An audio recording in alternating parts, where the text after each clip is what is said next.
Welcome back to XCOM 2 War of the Chosen Abridged. Last time we focused on the Black Site mission where we went into a secret alien base to steal a sample of the mysterious thing they have been creating, hoping to learn more about it, although we did pay a price to achieve this with OfficiallyDevin going down. There's going to be no rest for us because right after we did that mission we were thrown into another one. The Reapers want us to go and extract an engineer who's been captured by the aliens, and if we do so we get to keep the engineer, so that's a pretty good incentive because we do desperately need engineers at this stage. So we'll go and do it, and it's one of these missions that takes place underground, but we still managed to fly in from a vertical takeoff craft of some kind. Not sure how we did it, but there we go. All we need to do in this mission is get to this guy on the other side of the map and then extract again through the roof, presumably. So we start moving towards him, but as I do, an alien patrol appears and they walk to a point where they're pretty much right on top of us, where we happen to be right now. We've got Naruko and Mari on the left flank of our formation, who are now almost certainly going to be spotted by these aliens, whatever they do, so we have to engage them. Mari shoots the purifier and it explodes, killing one of the troops and damaging the mech. So that's a perfect start. Now we're definitely going to take these guys down. The mech looks a bit confused about what's going on, but he's not going to last too long, so the confusion will be over. Kajiro pops out and snipes him with only a 70-something% chance to hit there, because sniper rifles don't do very well unless the enemy are far away. They have a minimum effective range. So that was that, but then a Chosen spawned into the mission, the third mission in a row where the Chosen have attacked us. This seems a bit unfair. It is actually a different Chosen this time though. It's the Warlock from over in Eurasia. He's popped over to America for this one to give us a bit of a fight, and that's not so bad. This guy isn't very hard to bring down. The assassin, who we've been fighting already, is the hardest one to fight in my opinion. Mari moves up to pick up the loot that was dropped by that squad we annihilated, but on the point where she's standing she can actually be seen by another alien pod. We can see at the bottom there she's outflanking something. There's a bigger squad of 5 or so enemies who are actually standing next to the VIP this time, and now we're going to have to fight right through them to get to him by the looks of things. Mari will have to start off by getting out of where she is right now because she's very outflanked. Luckily we can go and hide in this corner and be very safe. So now it's time to start engaging these enemies. First, Naruko moves up to the door into the room where they're all hiding. This Stun Lancer has no chance whatsoever, 100% chance to hit, and we've got a critical, so that's nice, getting rid of him to start off with. Then it was Prole Hunter's turn. With him, I decided to fire a grenade at this sectoid there. My hope was that I would remove his heavy cover, but it doesn't work unfortunately, we just damage him. Still, that's useful, means he'll probably die in one shot later on. Kajiro moves up behind these boxes that somehow provide him heavy cover. Hopefully those things are laser proof. No good shots here, but he can overwatch just in case those enemies start running out into the corridor. Next we've got Masako, and she can move up to open a new door into that room and provide us an extra angle to attack from. She can see that purifier, and I'm going to take this shot. It says the purifier is out of cover, but it just means he's out of cover from someone's perspective. It wasn't Masako's, but she still did get the hit and blew him up. Not that that helped here. We've also got a new character, this guy you might have spotted. This is Ghost Devin, Revengeance. I decided that we can't have Devin be dead. He is the true hero, so I thought he probably had so much will to live that he came back to continue the battle against the aliens. And there we go, landing a nice hit on the sectoid to finish him off. The mech trooper moves up and puts Prole Hunter under suppression. Then Kajiro misses his overwatch against the Advent Trooper when it runs in front of him, so that's a shame. Means the Advent Trooper will get a chance to shoot this turn. He fires at Prole Hunter, very unlikely for that shot to hit, and it does indeed miss, but we do need to get Prole Hunter out of suppression, otherwise he'll be stuck there. The Chosen uses his special ability. He can create a spectral zombie. This is a ghost soldier that just appears anywhere on the map and it can just attack you right away, but its attack is passive in a sense. It just comes and stands next to you and goes into spectral rupture mode. This means if you kill it, it explodes a bit like a purifier, so you need to vacate the area before you do. Masako easily downs the mech trooper, so that's the suppression dealt with, and we can see Mari's got a nice shot on that zombie to take it down, but first we need to run out of the way so we're not too close. Naruko's going to run forwards to now outflank the trooper and pick up this Illyrium core. Now we're going to have a 100% chance to hit this guy with a flanking shot. She almost doesn't shoot him, she considered just firing off into the distance, but no, very good, we got the shot and a critical just for fun. Now all we need to do is take down that spectral zombie, and with everyone out the way we can safely do so. It explodes with psychic energy or something, but no damage was done. Now the Warlock's going to use another power of his. He can summon some Advent troopers to help him out. Just 2 regular troops, nothing too dangerous. They take up position just outside the room where the VIP is. Naruko's also just outside the room but on our side and misses an Overwatch shot that didn't really look like she had line of sight on anyway, so never mind.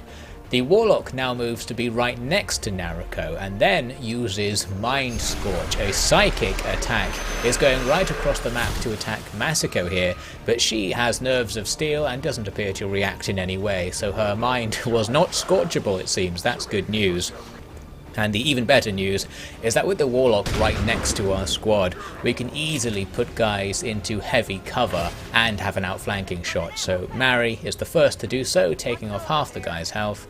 Then Naruko just moves around the corner to get another outflanking shot, super high chance to hit, and the damage is enough to take this guy out with a critical as well. So there we go, that's the Warlock dealt with. I don't think he achieved anything in this fight really, and away he teleports to fight another day for sure.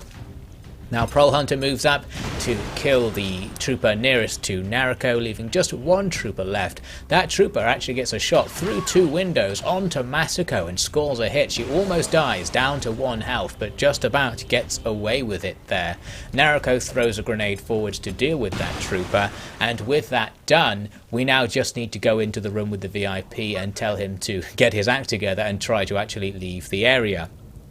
As we do that, reinforcements start to spawn for the enemy. What's going to happen now is that the enemy are going to attack us from 2 sides with infinitely respawning reinforcements essentially, and you just have to survive for a few turns, and after 3 turns it will tell you where to go. So we just scramble everyone into cover, get some overwatches going, and then wait. We just have to see what the enemy throw at us.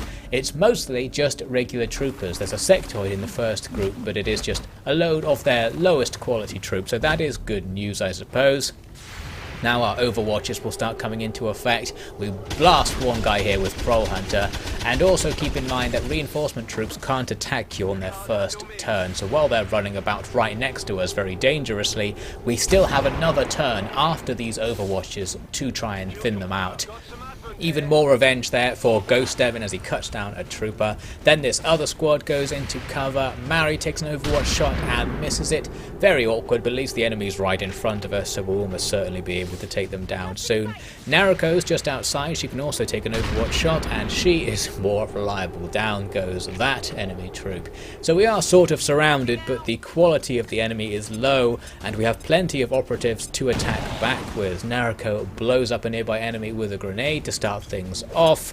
GhostDevin uses his own grenade to destroy the cover for that sectoid. That means Masako can move up and now have a super high chance to hit on that flanking shot. Down goes the sectoid. That was their best troop, so things getting better and better. Then Kijiro destroys a trooper with a pistol shot from high ground there, all looking good. And finally, Prole Hunter launches another successful grenade forwards to take out 1 more trooper. We actually killed all of the squad attacking from that direction, but they immediately respawn, as you can see. So the fight continues. And also, a downside to fighting with reinforcements is that I believe they only give you a tiny fraction of the amount of experience you normally get from fighting enemies, so that you can't farm in cases where the reinforcements are just infinite, as they may be in this mission. Mari misses an overwatch on a fleeing enemy soldier. That guy moves around the corner into heavy cover, outflanks Naruko, and gets a critical hit on her. We were pretty lucky though. She survives with 1 health, so we might be able to get away with this, but she'll have stern words for Mari, that's to be sure. Prole Hunter destroys 2 enemies with a grenade. He is really just wrecking in this battle, and in all battles of course. Then after a turn of just overwatching and hiding in general as we wait for this timer to go down, some more enemies spawn right in front of Mari, and this time she actually gets her overwatch shot, getting an extra kill. Kajiro has a shot apparently, it's through a screen and through a wall, but he still manages to get a kill on one of those troopers, so that was very good of him. Anyway, the timer has now counted down, so our extraction point has appeared, it's right next to us, so that's convenient.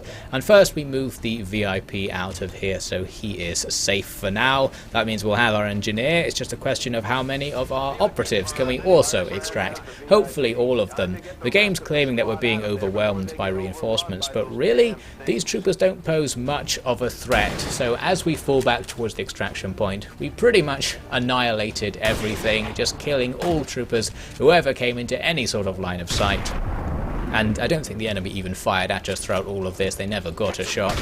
So everything went fine, got some revenge, Nariko and Mari scoring some very close range kills with their shotguns, that must be very messy indeed. And finally the whole squad gets to the extraction point and gets out of there with really no further drama. So that was that. 2 wounds but no deaths, so that's what we always like to see, considering that we have seen quite a few deaths in this campaign so far. Everyone promoted as well, and since we got that extra engineer, now we can get the weapon upgrades that we couldn't get previously. So we have better shotguns and a better weapon for our skirmisher, Pragel Mox. Not that that matters, but if there is an emergency and we need to use him for something, that's going to help. We got lucky when it comes to engineers because a random pickup on the world map appeared and it was another engineer right next to where we were. So now we have 3 engineers. That's going to be very handy. We can set them to work to increase construction speed and things like that. It's just always useful to have them for all of these strategic elements that I'm not really doing much commentary on in this series. Now time for the next mission. I was going to go and try to make contact with Europe, but we have to come back to America by the looks of things to take part in some guerrilla operations. We had 3 choices. One would give us intel, one would give us a new combatant, and another would give us supplies. I think I'm going to go for this first one that gives us intel because we are lacking it. Intel is the currency you spend to get contact with new regions, and that's how you get supplies. So in a roundabout way, this is also giving us supplies. Plus there's a special condition in this mission where if we find certain people on the battlefield, they'll give us some supplies. So this is actually going to be a pretty profitable adventure here. We just find these people with circles around them and you get a load of supplies if you stand next to them. So as the battle starts, we'll just wander around picking up a load of those. And also we need to find our target for the mission. Our actual objective here is to kill an Advent officer. So I walked around for a very, very long time, long story short, trying to see if I could find him. We discovered lots of alien troops all over the place, but I never found the officer himself. And then, while I was just standing around, an alien patrol came up right behind where my squad was positioned. This causes us to lose our concealment, and now a fight suddenly breaks out. Had a couple of guys in Overwatch luckily, so we do some damage to the enemy as they arrive, killing a stun lancer. But I think because the enemy discovered us, they get a free shot or something, and this Viper immediately shoots our new soldier, Xenon of Massalia, and he goes down to 1 health. So that's a bad start for his career. Another enemy pod is also aggroed into the fight in front of where we are luckily, so we have better cover for this battle. WotC immediately downs the Viper there, so that's good stuff from him, and that just leaves a couple of other troops who we are now directly above with WotC, Kajiro and Mari, so a good situation to engage those enemies. We've also got Prole Hunter here, who's at the back of the map. I was looking for that commander, thinking he might be somewhere behind us. So Mari immediately kills that stun lancer, that's a good start. Oh yes, and I gave Mari a anime voice using mods, thinking that might be appropriate because she's supposed to be Japanese, but it's actually really annoying, so you'll have to put up with that until I decided to get rid of it, which is not too long in the future. Now I want to deal with that Viper who's outflanking Xenon. Luckily Yoshiaki here just climbs up onto the roof to get his height advantage and destroys it, so that was easy enough. Kajiro annihilates the purifier down there below the building, and that's everyone we can see taken care of. You may also note here I've got the upgraded machine guns and sniper rifles now, the Gauss tier weapons I think they're called. So everyone has upgraded weapons in our squad, that's good news. A thing there suggests to us that the enemy commander is planning to escape from the battlefield, so we need to increase the speed of our search. GhostDevin takes a shot at something that he clearly can't see and misses it. It turns out there was another troop aggroed onto us. He's in a position now where he can outflank our guys up on the roof, and he actually gets a hit on Kojiro, taking him down to just 2 health. So that was pretty annoying. In this case, we can use Xenon to sneak up behind that guy since he was nearby and just destroy him easily.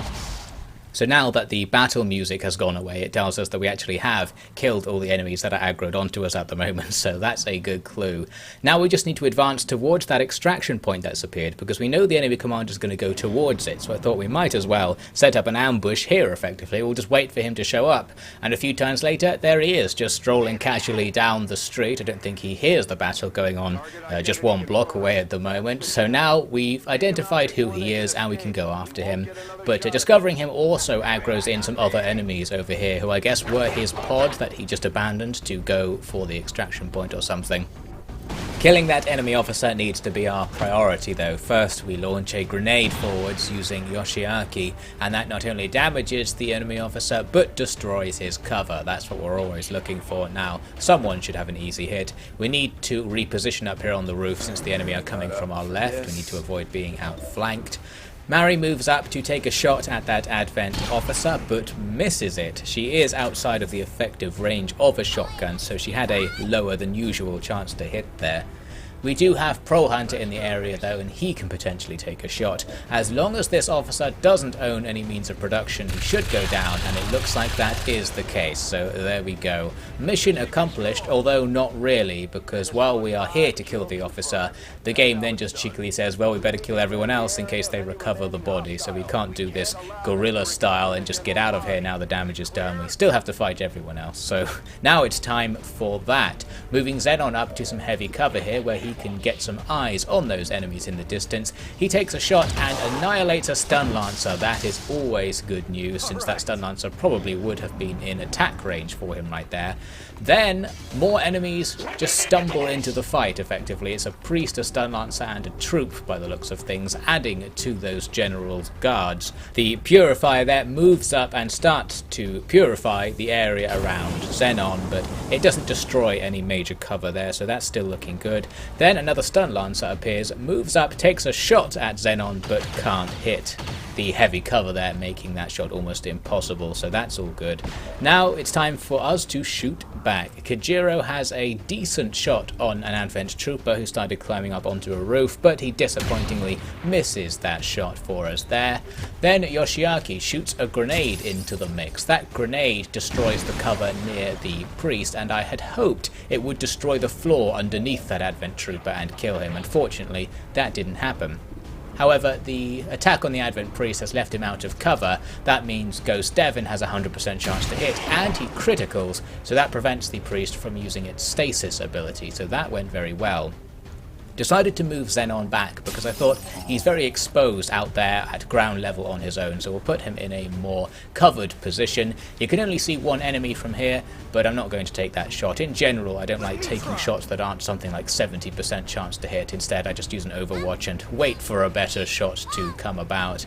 Mary moves up here and can Overwatch through this building into the action, and immediately she finds something to shoot at. An enemy stun lancer starts charging forwards. Mary didn't really have a shot there and just shot the wall, and the stun lancer will now continue, but we've got other guys on Overwatch, including Xenon, who can peek out of the window, but he then misses as the stun lancer draws closer and closer to him. Parole Hunter also has line of sight on this guy, so he starts shooting from inside this weird shipping container building thing, but he completely misses, not even firing in the right direction there, not sure what was up with him.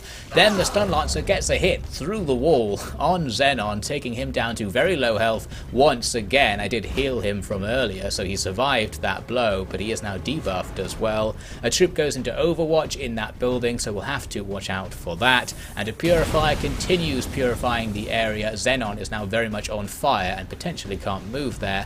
Then Xenon is dead. The camera decided not to show it. Another stun lancer appeared from somewhere, hit Xenon through the wall again, and he died. So that was most unexpected. If some of those Overwatch shots had actually hit, I don't think that would have happened.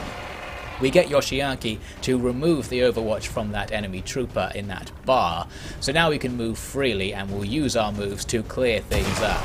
Ghost Devin annihilates a Stun Lancer by just outflanking him there. Then we're going to have Troll Hunter shoot a grenade towards the other Stun Lancer. It won't kill him, but it destroys the cover on one of his sides. That means he can now be outflanked from a new direction, and Kajiro is going to take that opportunity to get a nice easy shot right there, taking him down.